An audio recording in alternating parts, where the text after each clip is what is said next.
Une matinée ordinaire dans le village Gerfen, à quelques encablures de la ville de Melfi, chef-lieu du département de Garada, dans la province du Guéra, au centre du Tchad.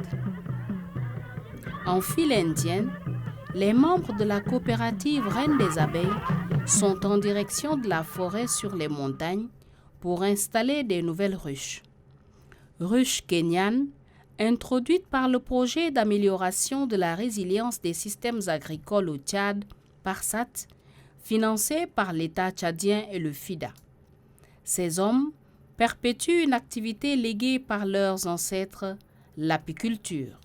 Ça, c'est la pêche, on appelle la ruche des abeilles.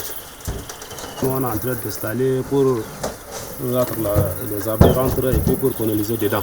Et entre-temps, nous, on faisait notre travail, c'est traditionnel. Pour qu'on fait l'arbre là, on le coupe par derrière et puis on pour trouver le miel dedans la colonie. Et maintenant, étant la dernière suite, avec le projet venir nous intervenir le PARSAT, elle nous a amené le ruche pour qu'on installe le ruche et puis de ne pas souffrir et ne pas détourner l'environnement. Ces hommes pratiquent ce métier de façon artisanale, ce qui n'est pas sans conséquence sur leur vie. Destruction de l'environnement, conflit avec les éleveurs pour le contrôle des espaces, risque de décès dus aux attaques d'abeilles, les morsures de serpents et bien d'autres. Ils sont identifiés par le PARSAT dans le cadre de sa vision à promouvoir les activités génératrices de revenus et aussi de la protection des écosystèmes. La ruche est le tronc d'un arbre là. Le tronc d'un arbre, il y a beaucoup des épées au-dessus. Parce que nous, on allume le feu, on attache des pailles comme ça pour tuer les abeilles. Et tu enlèves, tu ne laisses rien dedans. Et tu les abeilles, tu les tires avec le feu carrément. Parce que ça ne peut pas te laisser. Il n'y a pas les kits et autres là, que nous, entre ça, on travaille comme ça sur le. Et puis même il y a là, le plume de paille qu'on a attaché pour tuer les abeilles là. Ça, là aussi, ça lui fait du mal aussi. Les abeilles ne donnent même pas un bon goût. Son goût là, ça devient comme quelque chose qui est brûlé comme ça. Le tronc d'arbre, 2 coraux, 3 coraux seulement. Et celui-là, la ruche, maintenant, ça donne 5-6 coraux.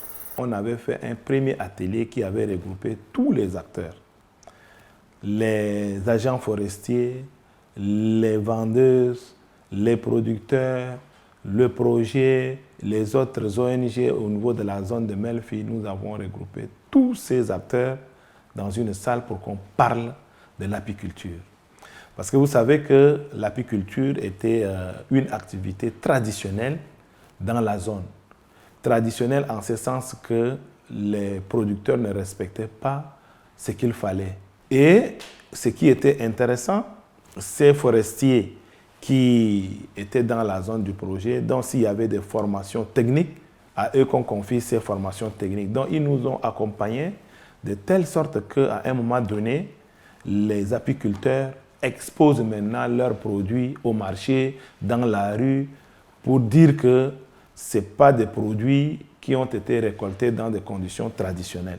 Par la suite, il était question maintenant de renforcer les capacités de ces producteurs en technique de production, en équipement et en formation organisationnelle. Nous sommes allés chercher un praticien, mais qui n'est pas un théoricien dans la zone du Mayo-Kébi Ouest.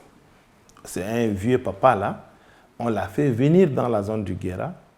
Il est venu séjourner avec ses apiculteurs pendant 2 semaines. Comment on place les ruches. Il a appris aux menuisiers comment on fabrique une ruche. Il a appris aux tailleurs comment confectionner une combinaison. Et aux forgerons comment fabriquer des enfumoirs.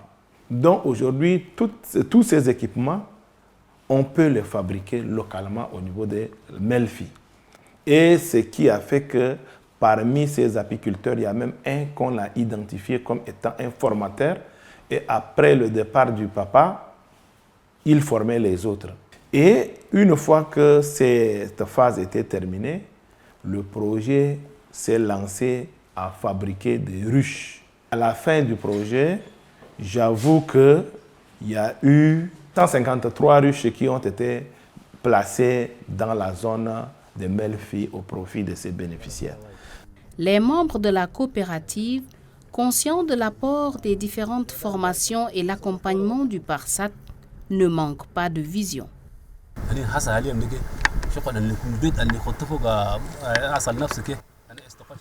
Nous visons à avoir un dispositif de stockage de miel que nous récoltons. Le local de notre coopérative est en finition. Dieu voulant, nous l'équiperons aussi. Notre souhait est d'avoir nos propres emballages afin de mieux commercialiser nos produits. Nous souhaitons aussi avoir nos propres moyens pour acheminer les produits vers les marchés locaux, voire même ailleurs. Les techniques de production de miel introduites par le PARSAT apportent diverses solutions dans les zones productrices. Les conflits apiculteurs-éleveurs, les feux de brousse, les peines dans la récolte, la vente en cachette pour éviter la répression des agents des eaux et forêts sont des vieux souvenirs.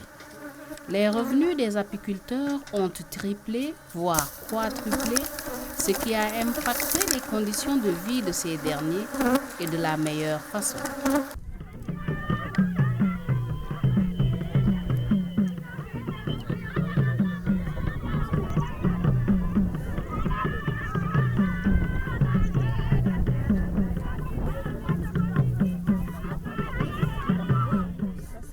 Le chemin est tracé et entretenu par le projet. Des solutions réelles ont été apportées dans la zone. Solutions d'ordre environnemental, social et organisationnel, qui les autorités locales et les bénéficiaires de les rendre pérennes pour le bien du pays et du monde.